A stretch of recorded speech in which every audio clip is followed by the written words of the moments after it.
안녕하세요. 오늘은 바보들을 위한 고전 그리스어 공부 시간이고요. 저는 이 공부를 진행하고 있는, 아이고, 오늘은 내 이름을 안 썼네? 저는 제 이름은, 이거 굳이 쓸 필요는 없죠. 왠지 습관처럼 한번 쓰기 시작하면 계속 써야 될 것 같죠?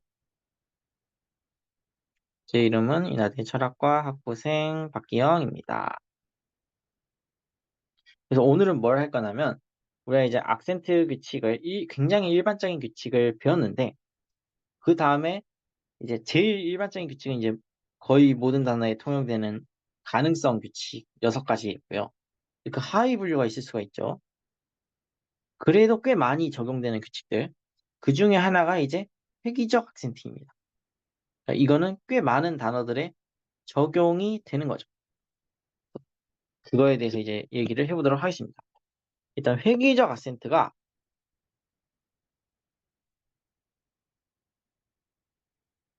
뭐냐에 대해서 생각을 먼저 해봐야 되고, 그다음에 어디 쓰냐라는 것도 생각을 해봐야 돼요. 일단 어디부터 말씀을 드리자면 동사입니다. 동사의 전부까지는 아니고 거의 대부분. 그럼 이제 우리가 알았죠? 그래, 거의 대부분의 동사에서는 이 획기적 악센트라고 하는 거를 이 규칙을 적용한대. 영어로도 알아두면 좋겠죠? 그런데 이 획기적 악센트가 그래서 뭐냐? 라고 말한다면 이거예요. 가능한 한 되도록 가능한 한 되도록 단어의 끝부분, 단어의 뒷부분으로부터 멀어지려고 하는 악센트 규칙.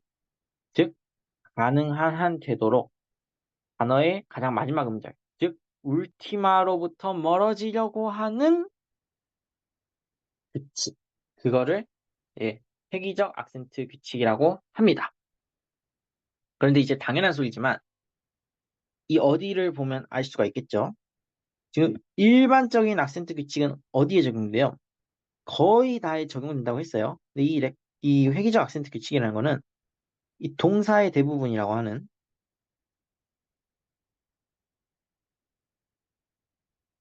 딱 요만큼만 적용되는 규칙이에요. 그러면 이 규칙은 적용할 수가 있겠죠. 그러니까 이 규칙을 동시에 적용할 줄을 알아야 돼요.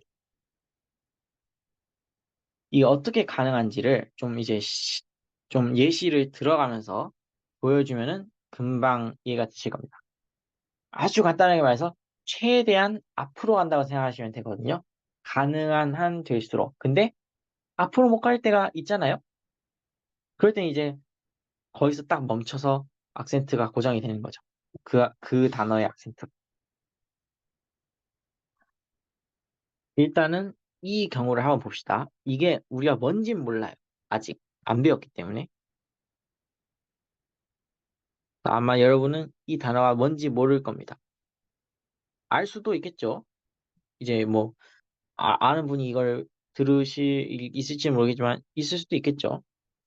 어쨌든 이런 동사가 있다고 합시다. 아, 스포일러를 해버렸네. 여기다 내가 이제 그 악센트를 매기고 싶어 해요. 악센트를 매기려면은 어차피 이제 울티마는 여기 있죠. 즉, 울티마의 모음은 여기 있죠. 페널티의 모음은 여기 있죠. 안티페널티의 모음은 여기 있죠. 자, 그럼 이제 우리가 여기다가 악센트를 찍는 일만 남았는데 어디에다 찍을 것이냐? 잘 보니까 이제 이 알파가 뭐예요? 이 긴 알파가 아니죠. 얘 짧은 알파죠. 즉 울티마가 짧아요. 울티마가 짧으면은 가능성이 더 많아져요. 울티마가 짧으면은 우리가 이제 앞으로 갈 가능성이 열려요. 다르게 말해서 우리가 이제 이쪽이나 이쪽으로 이동을 할 수 있게 되는 거죠. 그럼 이제 가능한 한 멀리 가는 거예요. 그래서 가능한 멀리 가니까 여기까지 가는 거죠. 이게 약간 이해가 안 될 수가 있는데 다르게 말을 하자면 우리가 이제 가능한 한 멀리라고 하는 거는 제일 멀리 갈 수 있는 건 어디까지예요, 결국? 울티마, 페널트, 안티 페널트니까 우리가 뭔가를 찍고 싶어요. 그럼 가장 단어의 맨 끝, 울티마에서 멀리 갈 수 있는 자리는 여기예요, 여기. 그런데 이제 서컴플렉스 악센트는 안티 페널트에다가 못 찍죠. 그러니까 이제 가장 멀리 갈 수 있는 악센트는 에큐트 악센트를 안티 페널트에다가 찍는 거예요. 근데 우리가 6가지 가능성을 배웠죠. 안티 페널트에다가 에큐트를 찍으려면 딱 하나 조건이 있었죠. 뭐였냐면 울티마가 짧을 것이었습니다. 근데 울티마가 짧죠, 실제로? 짧으니까 우리 찍을 수 있죠? 찍을 수 있을 때까지 그냥 계속 앞으로 가는 거예요. 그래서 지금 이렇게 찍혀져 있다. 그러면 우리가 이 경우를 이제 또 살짝 비틀어 줄 수가 있습니다. 어떻게 비트냐?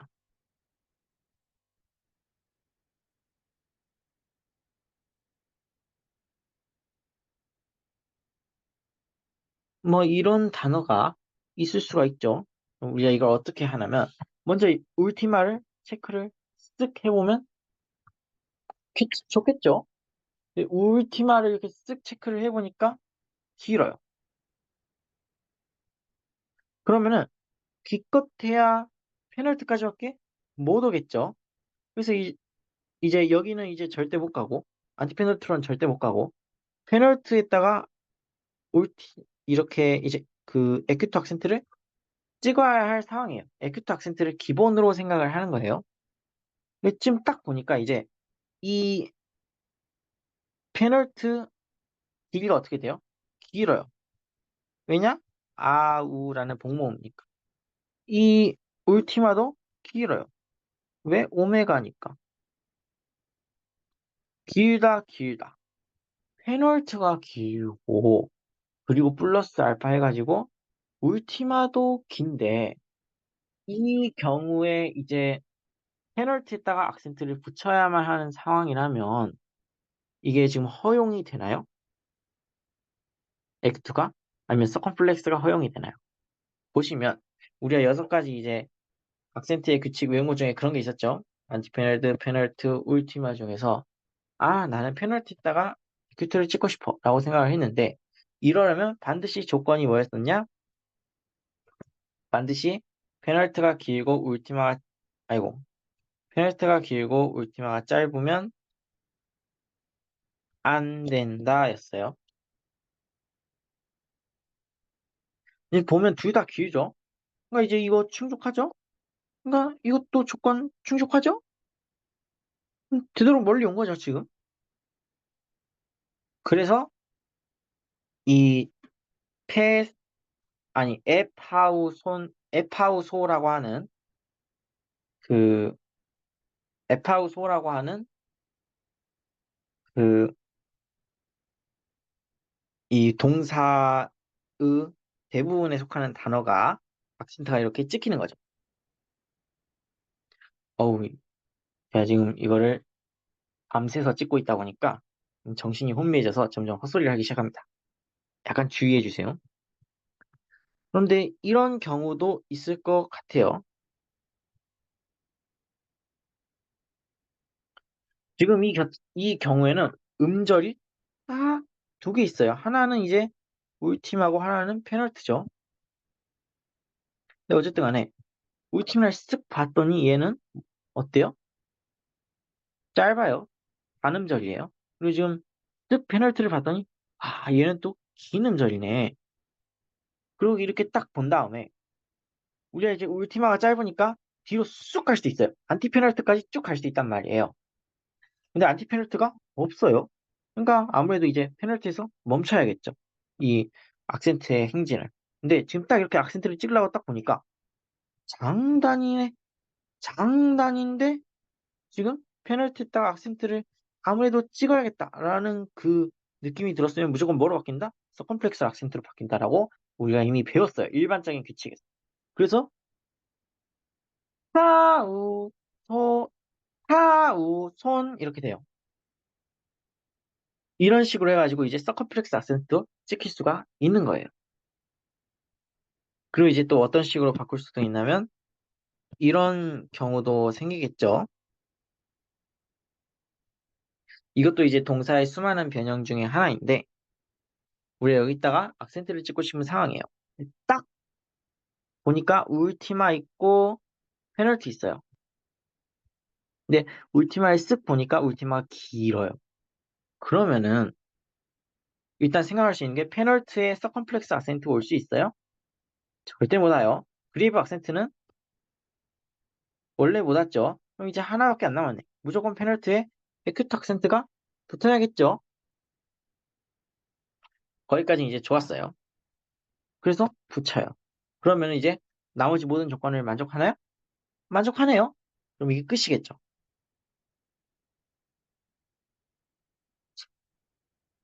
그래서 지금 이제 이 회귀적 악센트라고 하는 것을 만약에 우리가 악센트 붙이기를 하려고 한다면은 이제 기본적으로 울티마에서 되도록 멀어지려고 하지만 우리가 지금까지 배운 그 악센트 6가지 가능성, 일반적인 규칙들은 다 만족을 해야 되는 거예요. 그렇게 되면은 의외로 결정이 웬간하면 결정이 돼요. 또 어떤 것도 될 수 있냐면 뭐 이런 사례도 들 수가 있을 것 같아요. 자, 이 경우에는 어떻게 악센트를 찍어야 되냐? 울티마 쓱 봐요. 울티마 쓱 보니까 얘 어때요? 짧아요. 그럼 우리가 어디까지 갈 수 있어요? 안티페널트까지 갈 수 있어요. 그럼 안티페널트까지 가면 되죠. 근데 뭐만 갈 수 있어요? 큐트만 갈 수 있어요. 그러니까 아이고 너무 날림으로 썼는데 안티페널트에다가 이렇게 큐트 악센트 하나 찍어주면 끝이에요. 근데 또 이런 경우가 있을 수가 있어요. 하이, 대우, 그 다음에 에이 이런 단어가 있을 수가 있어요. 그럼 이제 우리가 쓱 보면은 에이 딱 봐도 길어 보여요. 긴 음절이야. 그다음에 이제 긴 음절이니까 안티 페널티에 뭐가 올 수가 없죠. 그러면은 결국은 이제 페널티에다가 악센트를 찍는 수밖에 없어요. 근데 페널티에다가 어떤 악센트를 찍어야 되냐? 다시 울티마를 보면 울티마가 길죠. 울티마가 길면은 뭘 하면 안 된다고 했냐면은 결코 페널티에다가 성플렉스 악센트를 씌울 수 없다고 했죠. 그럼 남은 가능성은 딱 하나밖에 없잖아요. 에큐트 악센트. 이렇게 찍는 거예요. 그리고 또 이제 어떤 경우가 있을 수가 있냐면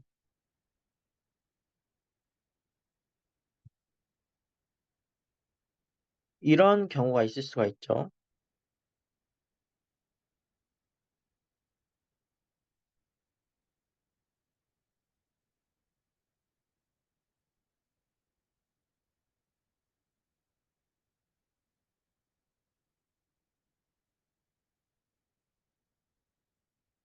자, 먼저 울티마를 쓱 봐요. 울티마가 짧네요. 그럼 안티 페널티까지 갈 수 있는데 안티 페널티는 없죠. 그럼 어쩔 수 없죠. 페널티에다 찍어야지. 그 페널티에다가 찍는데 페널티에다가 뭘 찍을 수 있냐면 에큐트를 찍을 수도 있고 서컴플렉스 아센트를 찍을 수도 있겠죠. 근데 서컴플렉스 아센트가 지금 이 페널티에 오려면 어떤 조건을 만족해야 돼요? 페널티와 울티마가 장단이어야 돼요. 장단 아니죠? 그냥 에큐트 아센트 찍는 수밖에 없겠죠. 그래서 찍었어요.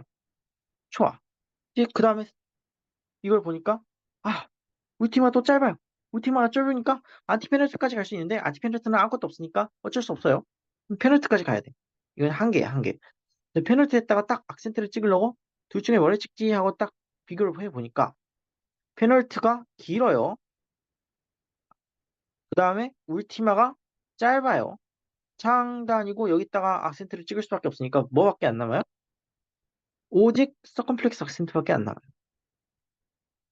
마지막 것도 잘 보면은 울티마가 길어요. 울티마가 길다. 그러면 일단 페널티의 서컴플렉스 아센트는 물건 나갔죠. 그 다음에 이제 울티마가 기니까 어디까지만 갈 수 있냐면 페널티에는 그래도 올 수가 있단 말이에요. 왜냐하면 이제 울티마가 길다고 해서 페널티에다가 어떤 악센트 기호를 못 찍는 그런 설명은 안 했으니까요. 그런데 쓱 보니까 페널티가 뭐예요? 장이에요.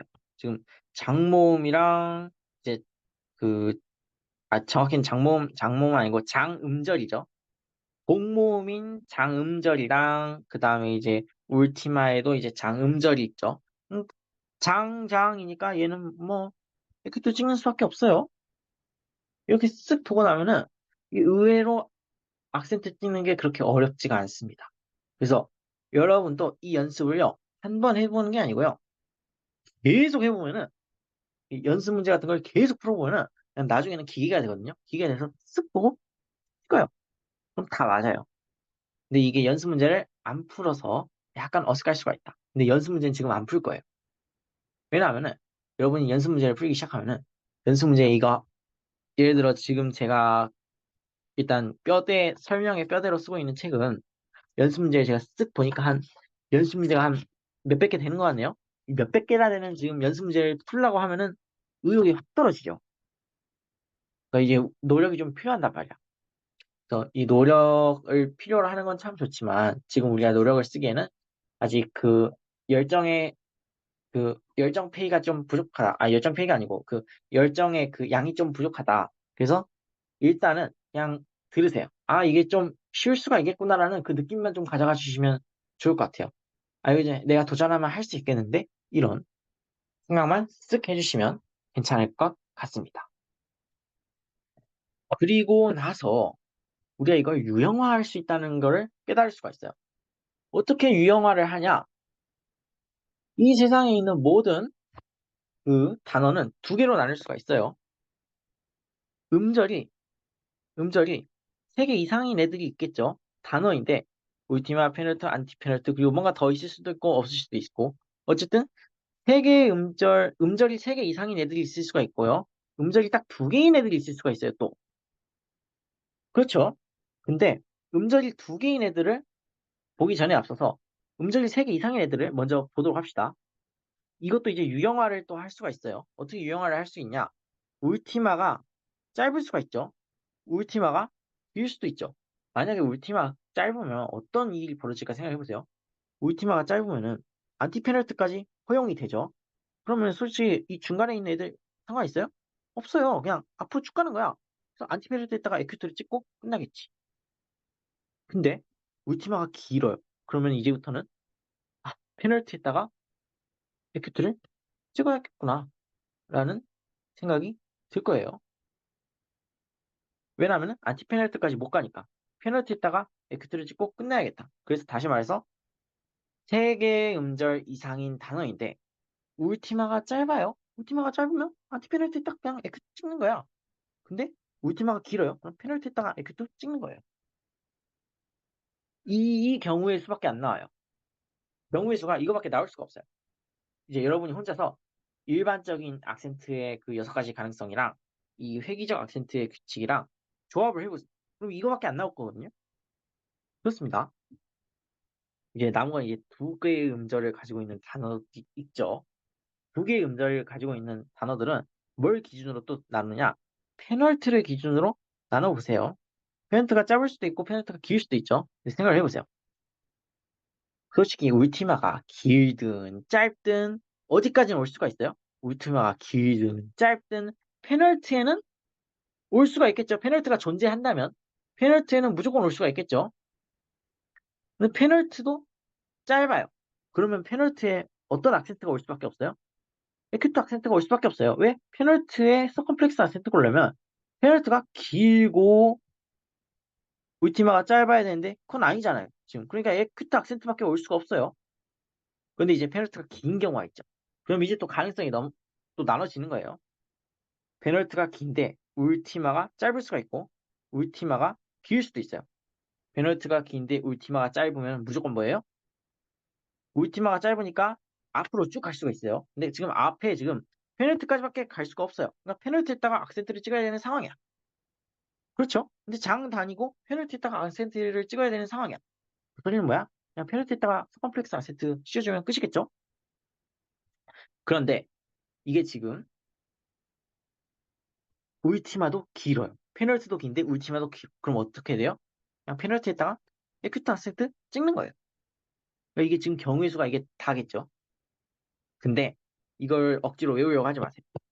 어차피 여러분들은 지금까지 지금 일반적인 그 악센트의 규칙이라는 거를 저번 시간에 6가지 악센트의 가능성을 다 배웠어요. 그리고 여기다가 우리가 회귀적 악센트의 규칙이라는 걸 쓱 얹어준 거야. 얹어주는 이제 그 경우가 있겠죠. 그거는 동사의 대부분인 경우에는 이 두 개의 규칙을 조합할 수가 있어요. 그러면은 그 경우의 수가 몇 개 안 나와요, 어차피. 그래서 우리가 그냥 쓱 보고 동사인 것만 알면은 그냥 감각적으로 이렇게 이 어떤 악센트 다 찍을 수가 있어요. 이거는 조금만 익숙해지면은 금방 다 찍어요. 그러니까 이걸 억지로 외우려고 하지 마세요. 억지로 외우려고 하지 마시고 그냥 그런 게 있구나. 언젠간 나도 악센트 천재가 될 수 있겠지? 난 악센트 고수가 될 수 있겠지? 뭐 이런 생각을 하고 그냥 거기서 끝을 내면 될 것 같아요. 그래서 지금까지 회귀적 악센트의 규칙에 대해서 말을 했고요. 오늘 내용은 여기서 끝입니다. 수고하셨습니다.